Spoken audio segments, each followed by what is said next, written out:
महाविद्यालय के YouTube channel पर आप सभी विद्यार्थियों का मैं इतिहास की सहायक आचार्य सीमा चारण स्वागत करती हूँ।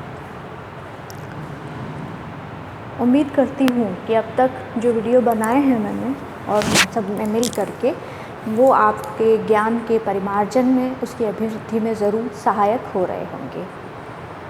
आज सेकेंड ईयर की क्लास में अपनी फर्स्ट यूनिट लगभग उन सारे टॉपिक का कोशिश कर रही हूँ मैं कि सीक्वेंस से चलें। तो फर्स्ट यूनिट के सारे टॉपिक जो सीक्वेंस से हैं उसको हम चला रहे हैं फर्स्ट पेपर की फर्स्ट यूनिट के टॉपिक्स को। आज हम सेकेंड ईयर के ही फर्स्ट पेपर के फर्स्ट यूनिट का एक टॉपिक है बलबन, उसकी नीतियाँ, शासक के रूप में उसका मूल्यांकन। तो ये बच्चों थोड़ा सा बड़ा टॉपिक है, ये हम एक वीडियो में डिस्कस करें संभव नहीं है। 10 से 15 मिनट की ही हमारे पास टाइमिंग होती है, इसलिए इसको 2 भागों में बांट करके आज पहला भाग मैं आपके सामने प्रेजेंट कर रही हूँ। सबसे पहले रज़िया के बाद हम थोड़ा सा डिस्कस कर लेते हैं, क्योंकि वहाँ से जो है इसकी पृष्ठभूमि तैयार होनी शुरू हो जाती है। जब रज़िया सुल्तान वाला टॉपिक आपने पढ़ा था तब आपने देखा था कि रज़िया के भाइयों को उसकी जगह गद्दी पर बिठाया गया। रज़िया को हटा करके उसी के भाई मुइज़ुद्दीन बहराम शाह को गद्दी पर बिठाया गया। वो भी अयोग्य निकला, प्रशासन ढंग से संभाल नहीं सका और आखिरकार जो चालीसा दल थे, मुख्य सामंत थे, उनके बीच टकराव का शिकार उसे बनना पड़ा और अपना जीवन और गद्दी दोनों से ही उससे हाथ धोना पड़ा। ऐसा ही अगला एक चैप्टर हुआ, उसका अगला शासक था अलाउद्दीन मसूद शाह, उसके साथ भी वही कहानी दोहराई गई।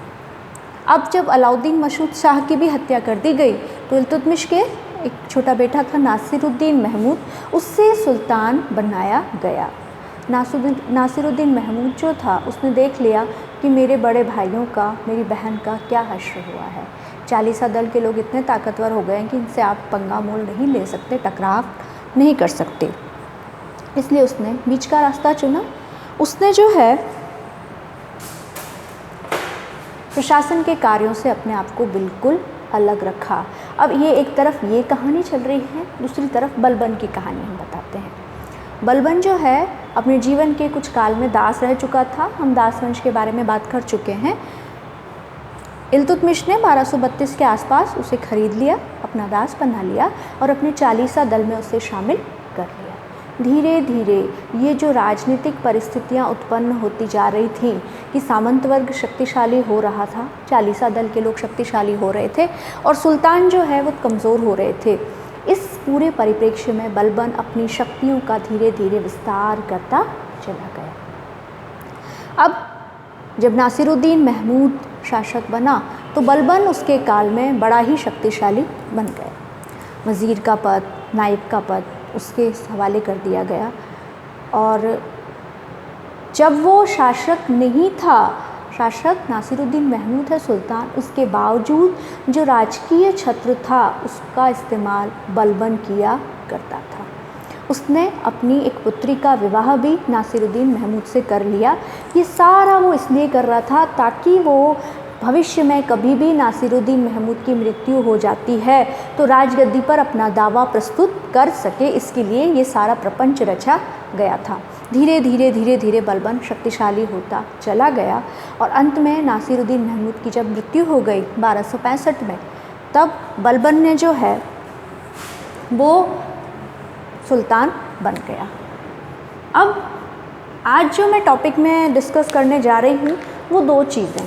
सबसे पहली तो कि जब बलबन सुल्तान बना तो उसके सामने क्या क्या समस्याएं थी, और दूसरा उसका राजत्व सिद्धांत, जो कि बहुत ही महत्वपूर्ण प्रश्न है आपके मध्यकालीन भारतीय इतिहास में। कई बार इससे जुड़े प्रश्न पूछे जाते हैं आपकी यूनिवर्सिटी के एग्ज़ाम्स में भी और प्रतियोगी परीक्षाओं में भी। तो सबसे पहले मैं चुनौतियों की बात कर लेती हूँ। बलबन के सामने मुख्य रूप से 3 चुनौतियाँ थीं। सबसे पहली चुनौती थी मंगोल। आपने इल्तुतमिश के काल में देखा, चंगेज़ खान आया था, उसने हमला नहीं किया। रज़िया के काल में भी हमले नहीं हुए थे। अलाउद्दीन मसूद शाह जो रज़िया का भाई था, उसके बाद सेकंड नंबर पर वो रूलर था, तो उसके काल में मंगोलों का पहला अटैक नॉर्थ वेस्ट में, उत्तर पश्चिम में होना शुरू हो गया था और अब धीरे धीरे ये हमले लगातार होने शुरू हो गए। इनकी वजह से उत्तर पश्चिम की जो सीमाएं हैं वो असुरक्षित हो गई थी। लगातार मंगोल जो है बढ़ते चले जा रहे थे। अब जो सीमा है वो सिंधु नदी से सिकुड़ करके व्यास नदी तक आ गई थी दिल्ली सल्तनत के साम्राज्य की। इस कारण उत्तर पश्चिम में एक अशांति का माहौल उत्पन्न हो गया था। दूसरी उसकी समस्या थी सामंत यानी चालीसा दल जो इल्तुतमिश ने गठित किया था। उसका उद्देश्य तो था अपना को पावरफुल बनाना, लेकिन उसके वंशजों के टाइम में ऐसा हुआ कि चालीसा दल सुल्तान से ज़्यादा शक्तिशाली हो गए। अब वो डिसाइड करते थे, वो तय करते थे कि अगला सुल्तान कौन बनेगा, उनकी नीतियाँ क्या होगी, वो एडमिनिस्ट्रेशन कैसे करेंगे। और अगर कोई भी सुल्तान उनसे टक्कर लेता तो उनका हश्र रज़िया जैसा ही होने वाला था। तो इसका भी उसको दमन करना था। तीसरी बलबन के सामने एक समस्या थी कानून व्यवस्था की। उस वक्त जो है अलवर, दिल्ली, हरियाणा के कुछ क्षेत्र में मेव जो थे, जो डाकू थे, वो लोग उत्पात मचाया करते थे, लूटमार मचाया करते थे। इवन ये नहीं है कि दिल्ली के आसपास का इलाका ही असुरक्षित है, इवन राजधानी दिल्ली में भी जो है भय का माहौल था कि कभी भी मेवाती आ जाएंगे और मेव आ जाएंगे और आपको लूट करके चले जाएंगे। इस तरह से कानून व्यवस्था की एक गंभीर चुनौती का सामना बलबन को करना पड़ रहा था। अब इसके साथ साथ एक और चुनौती जो कि बिंदुओं में नहीं आती है, लेकिन फिर भी आपकी जानकारी के लिए मैं आपको बताना चाहूँगी कि नासिरुद्दीन महमूद की जो मृत्यु हुई थी वो थोड़ी सी संदिग्ध परिस्थितियों में हुई थी और कुछ इतिहासकार बलबन पर ये आरोप भी लगाते हैं कि उसी ने नासिरुद्दीन महमूद को जहर दे करके मार डाला था। इस कारण उसके ऊपर उंगली भी उठी हुई थी। तो अगर चालीसा दल के लोग पावरफुल होकर के आपस में मिल करके षड्यंत्र करते कि इसने सुल्तान की हत्या की है, तो वो इकट्ठा होते, बलबन के लिए मुश्किलें पैदा हो सकती थीं। इन मुश्किलों से कैसे निपटना है इसकी चर्चा हम बाद में करेंगे। सबसे पहले इनसे निपटने के लिए उसने जो सिद्धांत दिया, जो थ्योरी दी, वो उसका राजत्व का सिद्धांत था। ये राजत्व का सिद्धांत पहली बार दिल्ली सल्तनत के किसी सुल्तान ने स्पष्ट रूप से राजत्व का यानी शासन करने के ताकत का, उसको क्या योग्यता है, उसके बारे में अपने विचार प्रस्तुत किए। इसके राजत्व के सिद्धांत की 4 विशेषताएं हैं। राजत्व का अर्धदैवीय स्वरूप, उसकी निरंकुशता, न्यायप्रियता और चौथा है कुलीनता। तो मैं सबसे पहले अर्धदैवीय स्वरूप पे आ जाती हूँ। बलबन ने क्या किया बच्चों, राजत्व के बारे में कहा कि राजत्व जो है यानी शासन करने का जो भाव है, जो जिम्मा है, वो हर एक इंसान को नहीं मिल सकता। ईश्वर ही उसको चुनता है। उसने सुल्तान के लिए कहा कि जिस पर नियाबत खुदाई है यानी ईश्वर की विशेष अनुकंपा है, सिर्फ उससे ही शासन करने का अधिकार, राजत्व मिल सकता है, अन्य किसी साधारण मनुष्य को ये नहीं मिल सकता। इस तरह से देवताओं से, ईश्वर से वो अपने राजत्व को जोड़ रहा है। और सुल्तान के लिए उसने उपाधि जो प्रयुक्त में ली, जिल अल्लाह। जिल अल्लाह का मतलब होता है ईश्वर की छाया, यानी जब जिल अल्लाह शब्द आ गया तो सुल्तान क्या हो गया, ईश्वर की छाया। आप ईश्वर के विरुद्ध विद्रोह करोगे तो आप सुल्तान के विरुद्ध विद्रोह करोगे, और दोनों ही विद्रोहों में हश्र एक जैसा ही होने वाला था। उसने जो है अपने आप को ईरान की दंत कथाओं में एक पौराणिक नायक था अफरासियाब, उसने कहा कि मैं उसका वंशज हूँ। उसने अपने वंश की श्रेणी को उससे जाकर के सीधा जोड़ दिया। साथ ही साथ उसने दरबार में कुछ परिपाटियाँ भी अपनाई जो कि आपको बताना ज़रूरी है।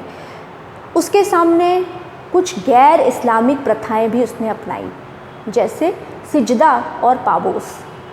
सिजदे का अर्थ होता है कि जब सुल्तान के पास कोई सामंत मिलने आता है तो उसको झुक करके उसको प्रणाम सा करना पड़ता था, और पाबोस का अर्थ होता है पैर चूमना, जो कि दोनों ही गैर इस्लामिक प्रथाएं हैं।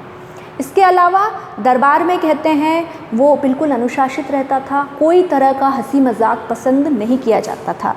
ये निरंकुशता में भी आ जाएगा। आपके दरबार में जब वो आता था तो उसके चारों तरफ उसके अंगरक्षक खुली तलवारें लिया घूमा करते थे। तो आप सोच सकते हैं कि एक व्यक्ति जिसके चारों तरफ अंगरक्षक हैं खुली तलवारें लिए, तो कितना भय का माहौल, कितना निरंकुशता का माहौल जो है उसमें पैदा होता होगा। उसके दरबार में हंसी मजाक करने की मनाही थी। जब वो दरबार में एक बार आ जाता था तो सारे लोग जिस जगह पर खड़े हैं वहीं वो खड़े रहते थे, उनको इधर उधर जाने की, बैठने की इजाज़त बिल्कुल भी नहीं थी।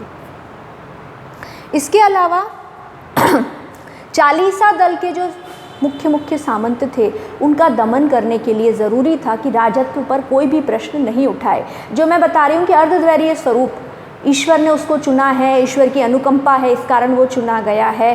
सुल्तान खुद ईश्वर की छाया है, तो इसके कारण क्या हुआ कि निरंकुश हो गया वो, उस पर कोई भी कंट्रोल लगाने के लिए नहीं रहा। उसके टाइम में लगभग काफ़ी समय तक तो वज़ीर का पद खाली ही रहा, और अगर किसी वज़ीर को बिठाया भी है उसने तो वो बिल्कुल कठपुतली सा ही रहा, यानी शासन की पूरी शक्तियाँ उसने अपने हाथों में केंद्रित कर ली। इसके कारण ही वो चालीसा दल का दमन कर सका। फिर है उसके राजत्व की तीसरी विशेषता थी न्यायप्रियता। बलबन का ये मानना था कि सुल्तान जो है उसको न्यायप्रिय होना चाहिए। अपराध क्या है और कितना कठोर है उसके आधार पर दंड दिए जाते थे। यहाँ ये ध्यान नहीं रखा जाता था कि किसने अपराध किया है, अगर किसी बड़े ने किया है तो भी उसको सबके सामने ही सज़ा दी जाती थी। उसने अवध का जो गवर्नर था उसको पूरी प्रजा के सामने कोड़े लगवाए, ताकि जनता में जो है उसकी छवि एक न्यायप्रिय शासक की बने, जनता के बीच वो लोकप्रिय हो। साथ ही साथ उसका दूसरा उद्देश्य भी पूरा हो रहा है कि चालीसा दल के लोग, जो सामंत वर्ग के लोग थे, अब उनको ये पता चल गया कि अब हमारी चलने वाली नहीं है, अब हम इतने शक्तिशाली नहीं रह गए हैं। इस तरह से बलबन के राजत्व की तीसरी विशेषता न्यायप्रियता। वो कहते थे कि शासन करने में जो सबसे अहम कार्य है वो है न्याय करना, और इसमें बिल्कुल निष्पक्ष होना चाहिए ताकि प्रजा में जो है एक अच्छा माहौल रहे अपने सुल्तान के प्रति, अपने शासक के प्रति। उसके साथ साथ कुलीनता भी बलबन के राजत्व का सिद्धांत का एक बहुत बड़ा भाग था। कुलीनता यानी यहाँ जो है तुर्की मूल के जो लोग हैं, जो उच्च कुलीन परिवारों से आए हैं, बलबन ने ऐसे ही लोगों को मुख्य पदों पर उसने नियुक्त रखा। कहते हैं कि कुछ इतिहासकार ऐसा कहते हैं कि बलबन खुद एक नीच घराने में पैदा हुआ था, जो कि आप उसको सही या गलत नहीं ठहरा सकते। एक दावा है समकालीन इतिहासकारों का कि बलबन जो है खुद एक नीच घराने में पैदा हुआ था, इसके कारण वो उसमें एक इन्फीरियरिटी कॉम्प्लेक्स था, इसलिए बार बार वो अपने आप को अफरासियाब से जोड़ रहा है। वो इस तरह से ये कर रहा है कि उसको खुद को एक ऊंचे घराने का घोषित कर सके। इस कारण कहते हैं कि वो नीचे कुल में कौन से आ गए? अफ़गान हैं, भारतीय मुसलमान हैं, हिंदू हैं, ये सारे इन लोगों को उस समय नीचे कुल का माना जाता था। इनको सभी महत्वपूर्ण पदों से दूर रखने की उसने पॉलिसी अपना के रखी, नीति अपना करके रखी। इसका एक कोट बड़ा फेमस है, कथन बड़ा फेमस है कि जब भी मैं किसी नीच कुल में जन्मे व्यक्ति को देखता हूँ तो मेरी जो है शरीर की नसें फड़फड़ाने लगती हैं, मेरा खून उबलने लगता है और मेरा हाथ अपने आप अपनी तलवार पर चला जाता है। कहा जाता है कि एक हिंदू व्यापारी था जो उससे मिलना चाहता था, लेकिन जब बलबन को पता चला कि वो खुद एक नीच कुल में पैदा हुआ है, उच्च कुल का नहीं है, तो उससे उसने मिलने से इनकार कर दिया। इस तरह बलबन के राजत्व की विशेषताएं आपको समझ में आ गई होंगी। अर्धदैविक स्वरूप, निरंकुशता, न्यायप्रियता और सबसे अंत में कुलीनता। इस तरह से राजत्व का जो सिद्धांत था, जनता में उसको लोकप्रिय बनाने, उसके शासन को स्थायी बनाने, दिल्ली सल्तनत के स्थायीकरण के लिए बहुत ही महत्वपूर्ण था। और ये आपकी मिडेवियल हिस्ट्री में, मध्यकालीन भारत में बहुत महत्वपूर्ण प्रश्न बनता है। आज के बलबन के वीडियो के बारे में जो पहला भाग है, इसको मैं इतना कहकर ही विराम दूंगी। अगला जो वीडियो होगा उसमें हम रक्त और लौह की नीति बलबन की, उसकी सीमांत नीति की चर्चा कर लेंगे। ठीक है, उम्मीद करती हूँ कि जो आज मैंने पढ़ाया, खासकर कि बलबन का राजत्व सिद्धांत, इसको आप अच्छी तरह से अध्ययन करें। इस प्रश्न को आप अभी से तैयार कर लें ताकि परीक्षा के समय ये आपके लिए उपयोगी हो सके। इतना कहकर ही मैं अपने शब्दों को विराम दूंगी। जय हिंद, जय भारत।